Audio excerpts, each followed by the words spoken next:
Hello, everyone, and welcome into another episode of the Big Blue News Podcast. I'm your host, Chris Beesmore, and we're just going to talk about yesterday's performance with the Kentucky Wildcats versus the Alabama Crimson Tide. Kentucky, obviously, they got blown out. They lost 78-52, and they started out rough in the first half, the first 4 minutes. Then everything slowed down for Kentucky, and they got it down to a couple points. They had 5 chances to either tie or take the lead in the first half, and then out of the 5 possessions that they had, they turned the ball over 3 out of the 5 times, and that's not going to make sure you win basketball games at all. If you have a chance to tie or take the lead, you have to make sure you do that. And then, of course, the ending of the first half did not go very well. They were down 29-24 with under a minute left. And then Alabama, they went on a 6-0 run at the end of the first half to make it 35-24. UK trailed by 11 going into halftime. And like I said, that's not winning basketball. Had a lot of players had to come in. Casey Wallace had 2 fouls in the first half, so he couldn't play. Had to bring in Adu Tierro. Then Oscar Tshiebwe, he was unplayable for most of the game. He was just too small. Couldn't set good picks for UK, and that's what caused UK to fall down early. I mean, Oscar couldn't play, and even when he did play, he missed a bunny. I remember one time he literally got the ball and went up with it, missed the layup, and I'm like, wow, how do you miss that? But like I said, it was a 1-point game with the under 8 timeout with 16-15 Alabama, and UK, they have to make sure they take the lead at some point during the game, and they failed to do that. Like I said previously, Kentucky had 5 possessions in the first half to tie or take the lead, turn the ball over 3 out of 5 times, and that can't happen, as I mentioned earlier. Now going into the second half, let's talk about a little bit with that. Second half, it was a mess. Alabama outscored Kentucky 43-28. Winning obviously 78-52, 26-point blowout. And Kentucky, they did not play well. Obviously, we had every single player playing for UK. You had Lance Ware to come in at the end of the game for UK. Ugonna Oyenso got playing time. Damian Collins got a lot of playing time. And UK used a 10-man roster yesterday instead of using a 7 or 8-man rotation. They used 10 players.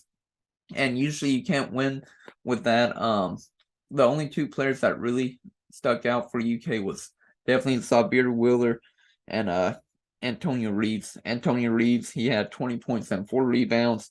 Sabir Wheeler had 15 points and 3 assists. And most of the points came from Sabir Wheeler, having floaters in the paint. Obviously, I know Antonio Reeves got 2 threes towards the end of the game. So he already had 14 points, and then he made like 2 trash threes at the end, just trying to cut down the lead a little bit. But UK, they shouldn't have, been down by 30 plus points at one point. Obviously, it was a very bad way to start. Kentucky just had no energy from the tip-off, it felt like. And I don't know what Coach Cal can do to solve that, because UK, if they want to make it into the NCAA tournament, they have to start winning games. Right now, they are 10-5, and then also 1-2 in the conference. And I think you still have like 7 more road games left to play, which is still a lot. So UK, they have to figure something out if they want to make the tournament, because 10-5 right now, 1-2 in the conference. You're not going to make the tournament with that record. And a lot of people are saying, hey, make sure, Coach Cal, make sure he goes to Texas now, because, Chris Beard got fired. Everybody wants Coach Cal for him to go to Texas. I don't think he should do that, obviously, but a lot of the fan base, UK fans, they are tired of him.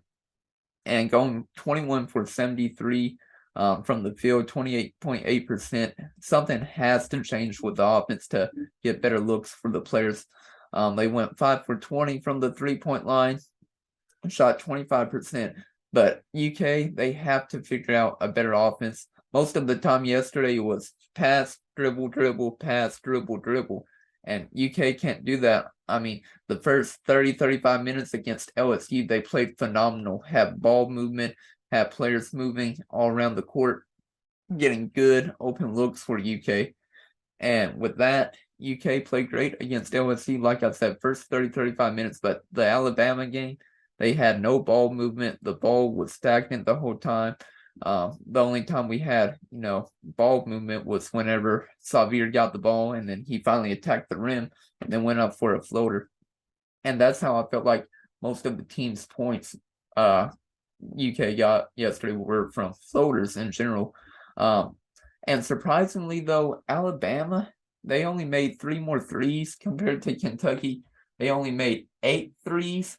And I'm thinking to myself, how do they only make 3 more threes compared to UK and win by 26 points?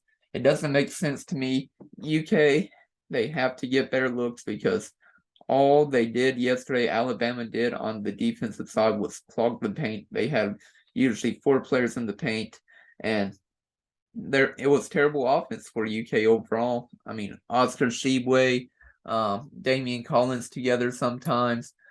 You can't have 2 big men, in my opinion, down low in the paint because all you're doing is clogging the paint. Guards can't get into the paint. They can't, go up for layups or blow by their guy because if they do that, then they have, another big man in the paint. And then either the guard, he has to shoot the ball, pass, or throw it up for a lob maybe. But like I said, there were 2 good players that stuck out to me yesterday was Antonio Reeves and Xavier Wheeler. Ugonna Onyenso, he did all right. He didn't really have any great stats. I mean, he had 4 rebounds and a block, but he did pretty great for, the amount of time he played, 11 minutes. One player that really stuck out to me off the bench other than Antonio Reeves was Damian Collins. Damian Collins, even though he didn't have a lot going on, he had 4 points and 2 rebounds, along with 1 steal and 1 block. He was a key contributor off the bench for sure. And then Adu Tierro played most of the first half because Cason Wallace got into foul trouble. So he had 5 rebounds, 1 assist, 1 steal, 1 block, and 2 points. And Adu Tierro, he did great for, having to play minutes for Cason Wallace. And I hope that doesn't happen. But UK, they have to figure something out. 7 to 8 man rotation. I know so many fans, they were wanting UK to get at least 1 more guard for this upcoming year, and they had chances, but they decided not to get another player. They obviously got Ugonna Onyenso towards the end, right before the season started. But a lot of fans, they were wanting at least 1 more guard, 1 more forward for them to be able to shoot because they needed, in my opinion, 1 more player to be great. I mean, it's nice to have Xavier and Cason, but the only other guard you have is Adu Tierro, and Coach Cal says he's not ready to, play a lot of minutes. I think he said in his post game that he's not great, right now currently to play 10 or 15 minutes. Obviously, once he works up to it, where he can't play that much, but obviously you want Adu in there for maybe 5 minutes at a time, if that, because, he's up and coming. He's a project. UK will definitely have to work on him as long as he does stay at UK and doesn't hit the transfer portal.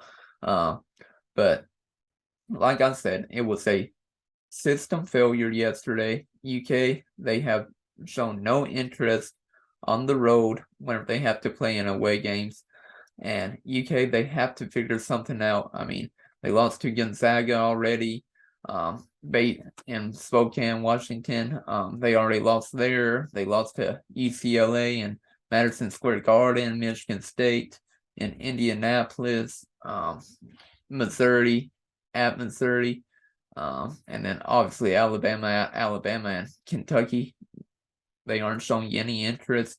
They've lost 3 games away from the stadium and then 2 games on a neutral court. And Kentucky, they have to figure it out. They have to either have better ball movement or have better plays set up for, the players to run, because you can't have CJ Frederick and Antonio Reeves coming off screens and, have Oscar or whoever else, Jacob Toppin setting down screens for them to run, because it's easy to defend if both players are going out to the arc to shoot. So obviously Coach Cal loves to run that play, and it's worked in the past with Jamal Murray, whoever else, Devin Booker. But I think UK, they have to have more plays in store. And obviously maybe we're missing Kenny Payne, because Kenny Payne was always working in the gym with the players. Obviously he's at Louisville. He's not doing too well as a head coach. They lost to Wake Forest yesterday. Louisville did, but Kenny Payne was always in the gym with players. And then I don't know if he was helping out with Coach Cal with, helping to run plays during practice, but Kenny Payne was a really great coach, a really great assistant coach, I should say. Great recruiter, was always well known with the players. And honestly, I miss him. If Louisville does get rid of him eventually, I don't think they'll fire him at the end of this year, but maybe next year. If Louisville does get rid of him, I would love for him to come back to UK. But obviously, Coach Cal, he has to figure it out. He has to stop running stagnant offense where the ball is just, dribbling. I'm like, where's the ball going? It's not going anywhere towards the basket. I'm a big fan of Coach Cal, but after yesterday, that was a pathetic performance, and Kentucky can't continue to be like that, because we've had now 2 straight bad years. I wouldn't say this year's a bad year just yet, but it could be. But obviously 2019-2020 season, it got done early because of COVID. There was no tournament. 2021, technically now this would be the 3rd straight bad season for UK, because 2020-2021 was the COVID year, went 9-16, terrible year. And then 2021-2022 was a terrible year because they lost to St. Peter's in the first round, being a number 2 seed. And then this year it could be a bad year because they're already 10-5. I mean, UK only lost, I believe, 7 games last year. So UK, they had a great year until they lost to St. Peter's last year. And I just don't know what needs to be done. Oscar Tshiebwe, he obviously needs to set better screens for the guards to attack. The guards have to get somehow to the rim. UK, they have to run plays. And I'm just very disappointed right now in UK's performance, because they should be doing a lot better. Instead of being 10-5, they should be right now 12-3 instead. They should have not lost to Missouri. They shouldn't have lost to Michigan State or probably UCLA. I think they obviously should have lost to, Alabama with the way that they played, and then also Gonzaga for sure, maybe Missouri as well. But all I know is Kentucky, they have to figure it out. Obviously, UK blew out Kansas last year by 26 points, and then Kansas went to the championship game and won it all last year. But I don't know what Kentucky has to do. But all I know is I'm just frustrated in UK's performance. Coach Cal, he has to improve along with the roster. I know next year they have a lot of great players coming in with Justin Edwards, DJ Wagner, Reed Shepherd. I could go on, but UK, they have to figure it out this year. A lot of fans, they currently want Coach Cal to be fired. I don't want Coach Cal to be fired yet, but he is definitely upsetting a lot of fans, and his seat is getting warmer and warmer. But his contract, we still have a long ways to go under that. I think we have him signed until the 2028-2029 season. So we still have like 6 more years left of Cal, and it's like $50 million UK would have to pay him if they decide to fire him, which I hope UK doesn't do that, and then it will all work out. But it's a tough 2.5 years, almost 3 years. And Kentucky could go on, 4 years without winning a NCAA tournament game, and that would be very bad for the UK fan base. I miss the old Cal, honestly. I wish we could get AD right here, and then also Karl Anthony Towns, John Wall, AD. Come on, bring those type of players back to UK, Coach Cal, and we'll be great again. But overall, UK, they have to figure it out. 10-5, 1-2 in the SEC currently, and they have so many more road games left. So all I know is I hope UK can figure it out. Like I said, just a frustrating performance yesterday. Like I mentioned before, 1 point game, under 8 minutes. It was 16-15. UK could have taken the lead there to tie. And then Kentucky also had 5 possessions in the first half to tie or take the lead, turned the ball over 3 out of the 5 times, and then they were down by 5 points at halftime, or they were down by 5 points with under 1 minute left going to halftime, and then Alabama went on a 6-0 run, and then basically that was the rest of it. Alabama won 78-52, and UK needs to figure this out because a lot of fans are growing frustrated. But I think that's all I have for tonight's podcast. I'm just frustrated with the Cats and Cal currently, but I know most fans are. But hopefully UK can figure it out and UK can go on a big run right now into the postseason with the NCAA tournament. But a lot of fans aren't expecting that. I'm not expecting that, but I still have high hopes for UK. But that will do it for tonight for the Big Blue News podcast. Like I said, I'm your host, Chris Beesmore, and I appreciate you all watching if you're watching on YouTube. But if you're listening on Spotify or Apple Podcasts, thank you all again, and I'll see you all soon. I'll see you all very soon.